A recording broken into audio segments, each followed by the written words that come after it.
বন্ধুরা, যারা এসএসসির চাকরি হারিয়েছেন অর্থাৎ যাদের চাকরি বাতিল করা হয়েছে, মোটামুটি তাদের কত টাকা ফেরত দিতে হবে আজকের এই প্রতিবেদনের মাধ্যমে স্টেপ বাই স্টেপ দেখে নেব। তো চলুন বন্ধুরা, ভিডিওটাকে শুরু করা যায়। এখানে বলছে এসএসসির মামলার রায়দান করেছে কলকাতা হাইকোর্ট।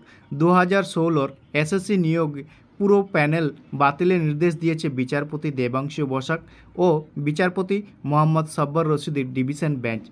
বাতিল প্যানেলের মধ্যে 22,000-এর বেশি কর্মরত। প্যানেলের নাম না থাকা সত্ত্বেও যারা চাকরি পেয়েছেন, যারা সাদা খাতা জমা দিয়েছেন কিংবা ওই মার্কশিটের নম্বর জালিয়াতি করে চাকরি পেয়েছেন, তাদের সমস্ত বেতন ফেরত দিতে হবে। সঙ্গে গুনতে হবে সুদের টাকাও। সব মিলিয়ে তা মোটা অঙ্ক দাঁড়াবে। কলকাতা হাইকোর্টের নির্দেশের পর স্কুল সার্ভিস কমিশনের তরফে জানানো হয়, সিবিআই তাদের 5,000 নিয়োগ নিয়ে সন্দেহের কথা জানিয়েছিল। এখনও অবধি যা খবর, প্রায় 5,000 নিয়োগ বেআইনি। তবে ঠক বাঁচতে গিয়ে অনেক যোগ্য প্রার্থীরাও চাকরি যে গেল, তেমনটাই বলছে প্রিয়ঙ্কা সাহু, অনামিকা রায়দের মতো যোগ্য অথচ চাকরি হারারা। হাইকোর্ট নির্দেশ দিয়েছে, বেআইনিভাবে যারা চাকরি পেয়েছেন 12% সুদে টাকা ফেরত দেবেন তারা। নবম, দশম, একাদশ, দ্বাদশ, গ্রুপ সি, গ্রুপ ডিতে বেআইনি নিয়োগের ক্ষেত্রে এই টাকা ফেরাতে হবে।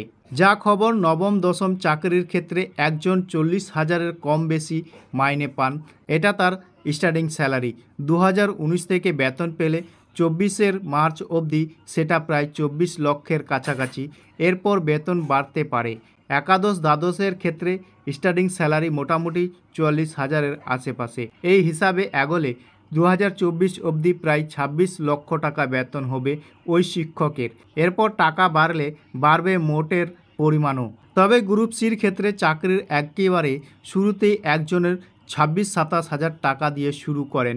তাদের বেতন বৃদ্ধি হয়। স্টার্টিং স্যালারি ধরে এগোলে মোটামুটি 2024 অবধি 16 লক্ষ টাকার আশেপাশে হবে।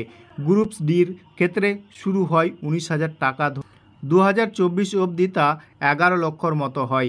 এরপর টাকা বাড়লে বাড়বে মোটের পরিমাণও, অর্থাৎ কয়েক লক্ষ টাকা ফেরাতে হবে এই চাকরি হারাদের। 2016 সালে এই পরীক্ষা হয়।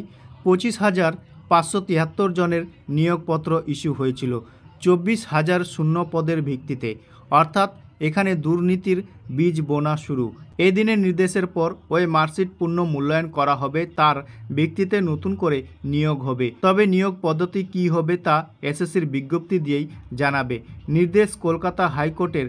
তবে এসএসসি এখনও এসব নিয়ে ভাবছে না, ভাবছে এই রায়ের চ্যালেঞ্জ করে সুপ্রিম কোর্টে যাওয়ার কথা।